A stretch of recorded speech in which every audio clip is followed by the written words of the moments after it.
அலைக்கும் my to family, welcome back to my channel. சூப்பரான குயிக்கான டேஸ்டியான எக் ஃப்ரைட் ரைஸ் எப்படி செய்கிறதுன்னு பார்க்கலாமா?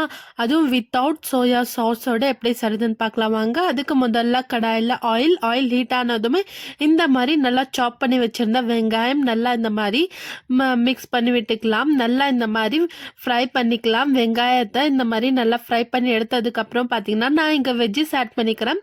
வெஜ்ஜஸில் என்னென்னு பார்த்தீங்கன்னா வெஜிடபிள்ஸில் கேரட், கேப்சிகம், பீன்ஸ் ஆட் பண்ணியிருக்கேன். இந்த மாதிரி கட் பண்ணி நான் ஆட் பண்ணிக்கிட்டேன் நீட்டமாக. ரொம்பவே நல்லாயிருக்கும். ஃப்ரைட் ரைஸ்க்கு பார்த்தீங்கன்னா இந்த மாதிரி ஆட் பண்ணிங்கனாலும் சூப்பராக இருக்கும். அதுக்கப்புறம் இதுவும் நல்லா இந்த மாதிரி ஃப்ரை பண்ணிக்கலாம் ஆயிலில். வெங்காயத்தோடு இது நல்லா ஃப்ரை பண்ணி எடுத்துக்கோங்க. கேரட்டு, கேப்சிகம், பீன்ஸ் மட்டும் தான் நான் ஆட் பண்ணியிருக்கேன். இங்கே உங்களுக்கு வேணும்னா நீங்கள் கேபேஜ் இதெல்லாம் ஆட் பண்ணிக்கலாம். ஆனால் கேபேஜ் ஆட் பண்ணோம்னா அவ்வளோவா டேஸ்ட்டாக இருக்காது, எனக்கு பிடிக்காது. ஸோ நான் இங்கே ஆட் பண்ணலை. உங்களுக்கு வேணும்னா நீங்கள் ஆட் பண்ணிக்கலாம். அதுக்கப்புறம் நல்லா ஒரு 2 மினிட்ஸ்க்கு ஃப்ரை பண்ணதுக்கப்புறம் நான் இங்கே ஒரு 2 முட்டை ஆட் பண்ணிக்கிட்டேன். 2 முட்டை ஆட் பண்ணிவிட்டு கொஞ்சமாக ஸ்க்ராம்பிள் இந்த மாதிரி பண்ணி விட்டுக்கலாம். பண்ணி விட்டுட்டு அதுக்கப்புறம் நம்ம கேப்சிகம் இந்த மாதிரி முட்டை ஸ்க்ராம்பிள் பண்ணி விட்டோம்னா அதோட ஒரு கொஞ்சம் பேர் சொல்லுவாங்க முட்டை ஸ்மெல் வரும்னு சொல்லிட்டு. அது ரா ஸ்மெல் வராது. ஏன்னா இந்த கேப்சிகமோட இந்த ஸ்க்ராம்பிள் பண்ணி எடுத்தோம்னா ரொம்பவே நல்லாயிருக்கும். ஏன்னா நம்ம தனியாக கூட ஸ்க்ராம்பிள் பண்ணிக்கலாம். ஆனால் ஒரு முட்டை ஸ்மெல் வரும் இல்லையா, அப்புறம் ஆட் பண்ணால். ஸோ இந்த மாதிரி ஸ்க்ராம்பிள் பண்ணிக்கோங்க, முட்டை ஸ்மெல் வராது. அதுக்கப்புறம் கொஞ்சமாக உப்பு ஆட் பண்ணிவிட்டு திரும்பி இந்த மாதிரி ஸ்க்ராம்பிள் பண்ணி விட்டுக்கிட்டேன்.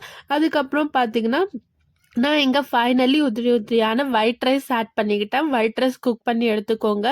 இந்த மாதிரி ஒயிட் ரைஸ் குக் பண்ணிவிட்டு இப்போது இதில் ஆட் பண்ணிக்கலாம். ஆட் பண்ணிவிட்டு இப்போ நல்லா இதை மிக்ஸ் பண்ணி விட்டுக்கோங்க. நல்லா இந்த மாதிரி மிக்ஸ் பண்ணி விட்டுக்கோங்க. நீங்களே பார்த்துருப்பீங்க நல்லா ரைஸ் உதிரியாக இருக்கும்.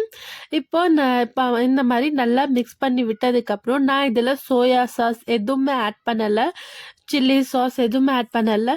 சிம்பிளாக குயிக்காக டேஸ்டியாக செய்யலாம். இந்த மாதிரி மெத்தடில் நீங்களும் ட்ரை பண்ணி பாருங்கள். அதுக்கப்புறம் நான் இங்கே பெப்பர் பவுடர் ஆட் பண்ணிட்டேன். பெப்பர் பவுடர் பார்த்திங்கன்னா நான் வீட்டிலே பெப்பர் இருக்கும் இல்லையா, அது கிரைண்ட் பண்ணிவிட்டு ஆட் பண்ணிப்பேன். பெப்பர் பவுடர் எப்போவுமே நான் இந்த மாதிரி தான் ஆட் பண்ணுவேன். Pepper powder. சூப்பரான நம்ம fried rice, egg fried rice என்னோட ஸ்டைலில் ரெடி ஆயிடுச்சு.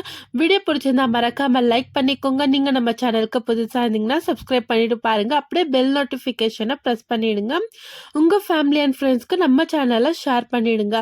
ஏதாச்சும் டவுட் இருந்துச்சுன்னா கமெண்ட் பண்ணுங்கள், நான் ஆன்சர் பண்ணுறேன். உங்கள் ரிப்ளைக்கு பார்த்தீங்கன்னா இந்த மாதிரி 2 மினிட்ஸ்க்கு லிட் க்ளோஸ் பண்ணி வச்சுட்டு திரும்பி ஓப்பன் பண்ணி பார்த்துட்டு ஒரு மிக்ஸ் கொடுத்துட்டு நான் ஃபைனலி கார்னிஷிங்காக கொத்தமல்லி இந்த மாதிரி சாப் பண்ணி ஆட் பண்ணிவிட்டேன். சூப்பரான எக் ஃப்ரைட் ரைஸ் என்னோட ஸ்டைலில் ரெடி ஆகிடும். சுட சுட நீங்களே இதை சர்வ் பண்ணலாம். Without soya sauce, chilli sauce, எந்த சாஸுமே ஆட் பண்ணாமல் சிம்பிளாக ஹோம் இன்க்ரீடியன்ஸ் வச்சு இந்த மாதிரி ட்ரை பண்ணி பார்த்துட்டு எப்படி வந்துச்சுன்னு சொல்லி கமெண்ட்